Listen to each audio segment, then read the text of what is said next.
Welcome to TalesTelling, a channel where stories bring wisdom, wonder, and tradition to life.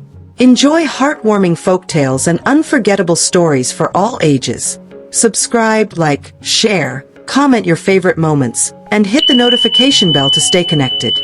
Let's keep our stories alive, one tale at a time. In today's tale, journey deep into the ancient African forest where a fearless hunter crosses paths with a legendary serpent spirit.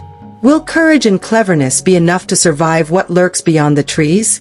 Stay with us as we unfold The Hunter and the Serpent Spirit, a story of bravery, riddles, and a battle of wits that will leave you breathless. In the heart of the ancient forest of Nkyene, where the sun rarely touches the ground and secrets sleep beneath the roots, lived a skilled hunter named Kwabena. The elders warned him not to go beyond the Spirit Hills. A deadly serpent spirit guarded the deeper forest, a creature of legend, with eyes like fire and a hiss that bends trees. But Kwabena, seeking the rare white antelope, ventured where no hunter dared. Each step echoed in silence. The forest seemed to watch. Whispery, echoing, mystical. Who dares walk the path of the spirits? The serpent hissed. You carry death in your hands, yet seek life in my domain. I seek no harm, I chase not prey, but a cure. My mother lies ill. Only the antelope's heart can heal her. Moved by truth, the serpent said a riddle. Answer me, hunter, and you may leave with what you seek. Fail and you become my tale.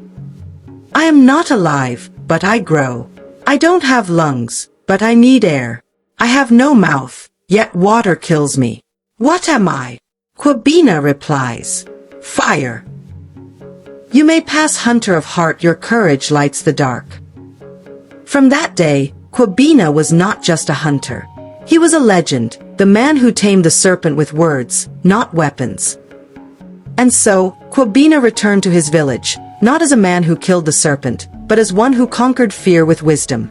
The serpent spirit taught him, and all who hear this story, that true strength is not always in the arrow you shoot, but in the words you speak and the truth you carry. Tell me, dear listener, if you were in Kwabena's place, what would you have done? Would you have fought or listened? Share your thoughts in the comments below, and remember, every story holds a lesson, but the greatest lesson is the one you live. Subscribe to the channel, like the videos if they touch your heart, share with your friends and family, and drop a comment to tell us your favorite part of the story. Click that notification bell so you never miss a tale. Let's keep our stories alive.